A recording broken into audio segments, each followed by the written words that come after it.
يرسل السماء عليكم مدرارا. وقال النبي صلى الله تعالى عليه وسلم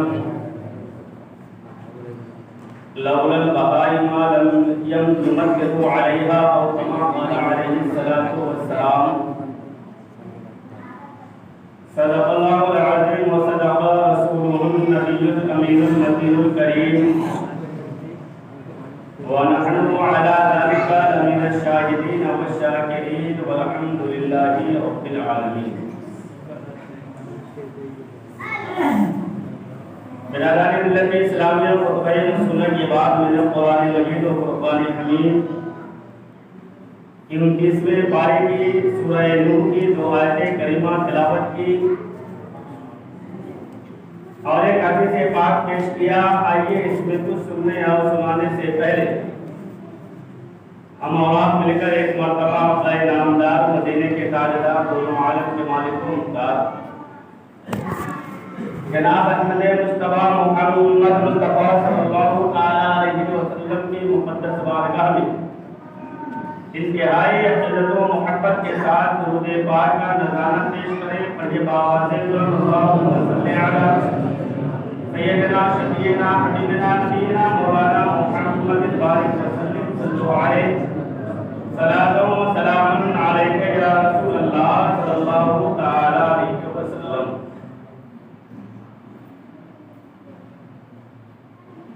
برادران ملت اسلامیہ،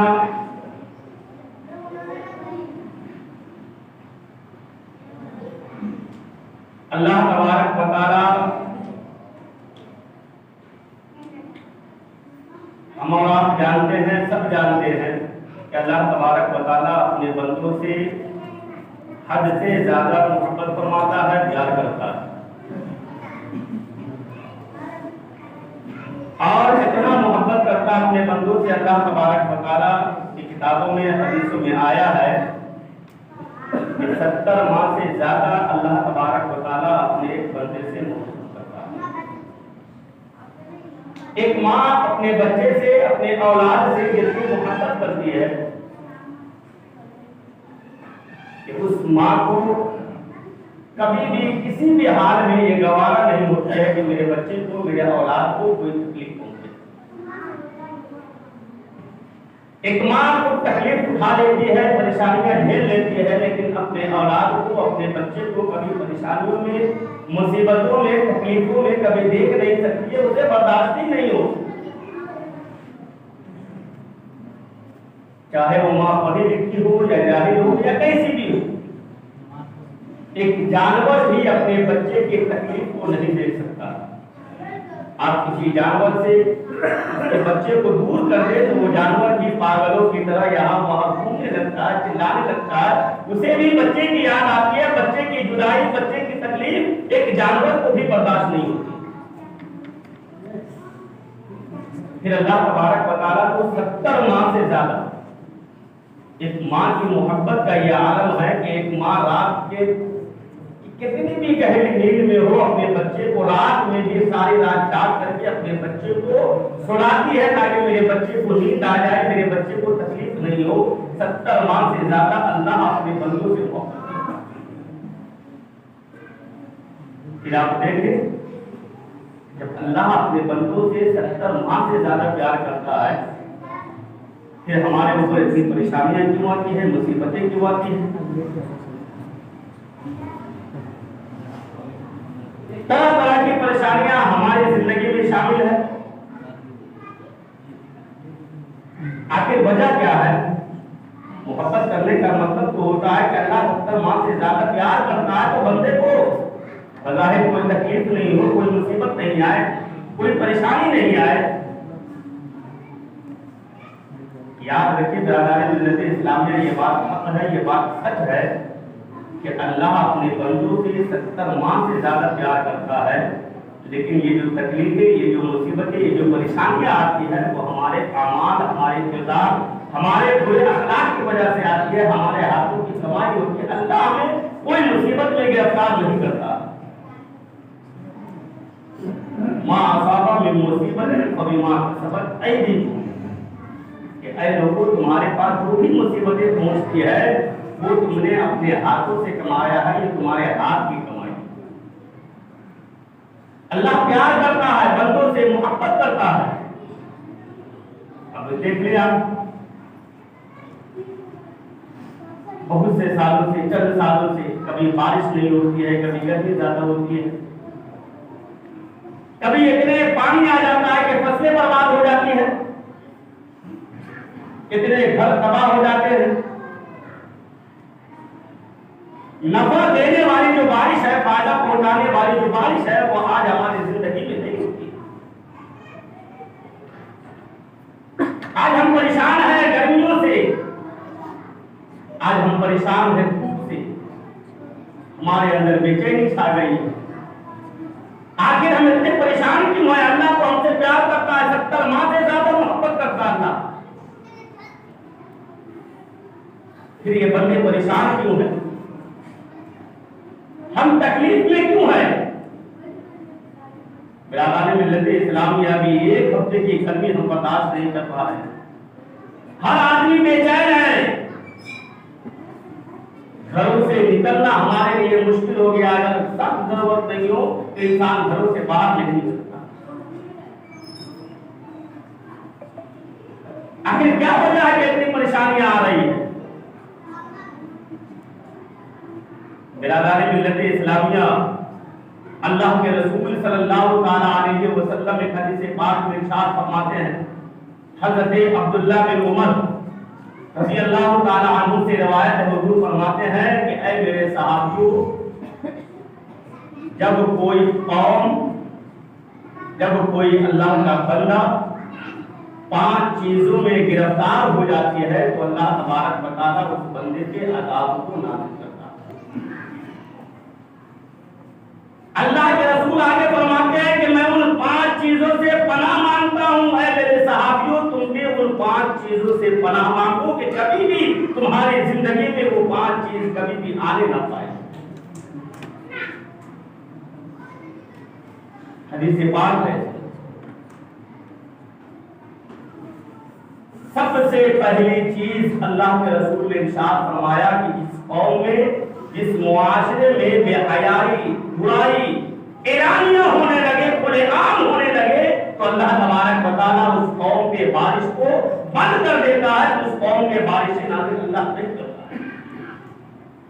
زنا عام ہو جائے، شراب خوری عام ہو جائے، ظلم عام ہو جائے، بے حیائی عام ہو جائے، برائی عام ہو جائے، اس قوم کے اللہ تعالیٰ بارشوں کو روک لیتا ہے۔ ہم دیکھیں، آپ ہمارے اپنے بچوں کی دنیاوی زندگی کی فکر ہوتی ہے، انسان گھر بناتا ہے یہ سوچ کر کے کہ آج میں گھر کو مضبوط بناؤں گا تو میرے بچے کو اس سے فائدہ پہنچے گا، مقصد یہی ہوتا ہے۔ اگر میں نے 4 کٹھا کہیں پہ زمین لے کر کے خود تکلیف اٹھا کر کے میں نے لے لیا تو میری آنے والی نسلوں کو اس زمین سے فائدہ پہنچے گا، کوئی تکلیف آئے گی تو بیچ کر کے وہ تکلیف کو دور کر سکتا۔ مقصد باپ کا یہ ہوتا ہے۔ ایک باپ خود تکلیف جھیل لیتا ہے، لیکن آپ نے دیکھا ہوگا کہ وہ 1 کٹھا زمین بیچنا اس لیے گوارا نہیں کرتا ہے کہ اگر میں نے آج زمین کو بیچ لیا کل میرے آنے والے اولاد کو تکلیف ہوگی، تکلیفوں کا سامنا کرنا ہوگا، خود تکلیف اٹھا لو لیکن زمین کو بیچنا نہیں ہے۔ مقصد یہی ہوتا ہے کہ ہمارے آنے والے نسلوں کو کوئی پریشانی، کوئی تکلیف کا سامنا نہ کرنا۔ اور میں کیا ضرورت ہے سالوں سال پردیس رہنے کی کسی کے باپ کو؟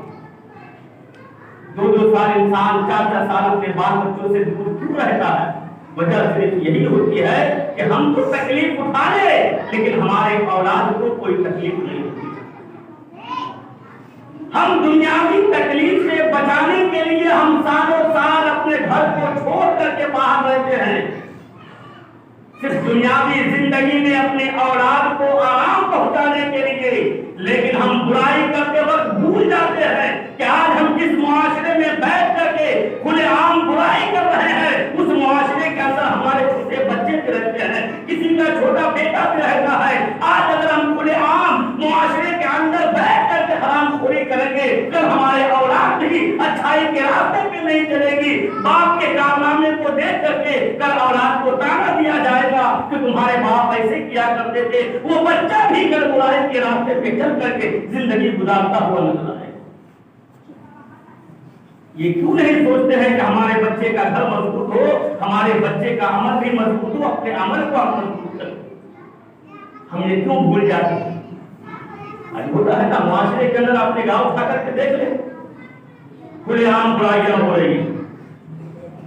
یاد رکھیں دنیا والے تو آپ کو کچھ نہیں کہیں گے, بچ جائیں گے, بھگتنا آپ کے اولادوں کو پڑے گا. آپ کی نسلیں اس برائی کا بدلہ چکائے گی.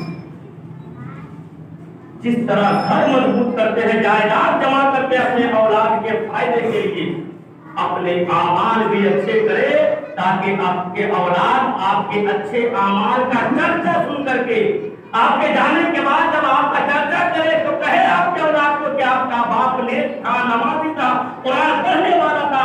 آپ کے بچے کا سینہ چوڑا ہو جائے گا, وہ بچہ بھی سوچے گا میرا باپ نمازی تھا, میرے باپ کے لوگ اچھائی بیان کر رہے ہیں, ہم نے برائی کی طرف قدم کو نہیں بڑھا. ہم سوچے ہم کہاں جا رہے ہیں. اللہ کے رسول نے پہلی چیز فرمائی کہ جب معاشرے کے اندر فحاشی عام ہو جائے, بے حیائی عام ہو جائے تو اللہ تبارک و تعالیٰ اس قوم کے عذاب کو نازل کرے. دوسری چیز اللہ کے رسول صلی اللہ تعالیٰ علیہ وسلم نے ارشاد فرمایا کہ میرے صحابیوں جب ناپ طور میں کمی ہونے لگے تو اللہ تبارک و تعالیٰ اس قوم کے بارش کو بند کر دیتا ہے. ناپ طور میں ہوتا ہے کوئی چیز نہیں دینا چاہیے, ہم نے 100 گرام کم دیا تو یہ جو ناپ طور کی بات ہوئی کہ ہماری زمین ایک مالک ایک ہاتھ ہے, ہم نے اس سے 1 انچ بڑھا دیا. یہ ظلم ہے, یہ دھوکہ ہے. آج یہی اسی کا تو جھگڑا ہے ہمارے معاشرے میں. ہزاروں روپے ہمارے اس لیے برباد ہو رہے ہیں, صرف 1 کٹھا زمین کے لیے نہیں بلکہ 1 ہاتھ زمین کے لیے ہمارے ہزاروں روپے آج برباد ہوتے ہیں. تیسری چیز اللہ کے رسول صلی اللہ تعالیٰ علیہ وسلم نے ارشاد فرمایا کہ جب لوگ زکوٰۃ دینا بند کر دے, زکوٰۃ کی صحیح ادائیگی نہ کرے تو اللہ تبارک و تعالیٰ اس قوم کے بارش کو بند کر دیتا. اللہ نے ہمیں مال دیا, اللہ نے ہمیں خوشحال بنایا, لیکن اللہ کے حقوق کی اگر ہم ادائیگی نہیں کریں گے تو اللہ تبارک و تعالیٰ ہمارے اوپر سے بارش کو بند کر دے. چوتھی چیز اللہ کے رسول صلی اللہ تعالیٰ علیہ وسلم نے ارشاد فرمایا کہ جو قوم اللہ اور اس کے رسول کے عہد کو توڑے, فرمان کو نہ مانے, اس کے حکم پہ عمل نہ کرے تو اس قوم پہ اللہ تبارک و تعالیٰ عذاب کو نازل کرتا ہے, بارش کو بند کرتا ہے. آج ہم دیکھتے صبح سے شام تک کتنے ہم اللہ کا حکم مانتے ہیں, کتنا ہم رسول کے حکم پہ چلتے ہیں. صبح سے شام ہو جاتی ہے, آنکھ کھلنے کے بعد رات اپنے بستر پہ جانے کا وقت ہو جاتا ہے, لیکن کبھی کبھی سوچے تو ہمارے نامہ اعمال میں ایک بھی نیکی والا کام نہیں. نماز پڑھ کے اگر نیکی کماتے تو نماز پڑھنے کے لیے نہیں ہم آتے, قرآن پڑھ کے نیکی کماتے تو قرآن پڑھنے کا بھی ہمیں ٹائم نہیں. کسی کی مدد کرتے تو ہمیں مدد میں کرنے کا وقت نہیں, ہمیں کیا ضرورت ہے بولنے کی, جس کا ہے وہ جانے. ہم دیکھیں آج جمعہ ہے, 2 رکعت جو نماز پڑھیں گے وہ نیکی ہمارے نامہ اعمال میں ہوگا, لیکن صبح سے لے کے جمعہ کی اذان تک 1 مہینے کی کا کام کتنے لوگوں نے نہیں کیا ہوگا. جمعہ کے بعد سونے کے لیے جائیں گے, 1 مہینے کا ہمارے نامہ اعمال میں نہیں. تو کیا ہم اللہ اس کے رسول کے عہد کو نہیں توڑ رہے ہیں؟ کیا ہم اللہ اس کے رسول کے فرمان کو ہم مانتے ہیں؟ اور آگے اللہ کے رسول نے ارشاد فرمایا لولا البہائم لم ينذروا, کہ اگر اللہ جانوروں کو دنیا میں نہیں پیدا کرتا, یہ جانور اگر نہیں ہوتے زمین کے اوپر تو ہمارے گناہ اتنے زیادہ ہو گئے ہیں کہ اللہ ہمارے لیے بارشوں کو نازل نہیں کرتا. یہ جو کبھی کبھی تھوڑی بارش ہو جاتی ہے یہ جانور کا صدقہ ہے, اس جانور کی وجہ سے اللہ ہمارے اوپر بارش کو بھیجتا. یہ جانور کی وجہ سے لولا البہائم لم ينذروا, کہ اللہ کے رسول کو مانتے ہیں کہ اگر جانور نہیں ہوتا تو اللہ بارشوں کو کبھی نازل ہی نہیں کرتا.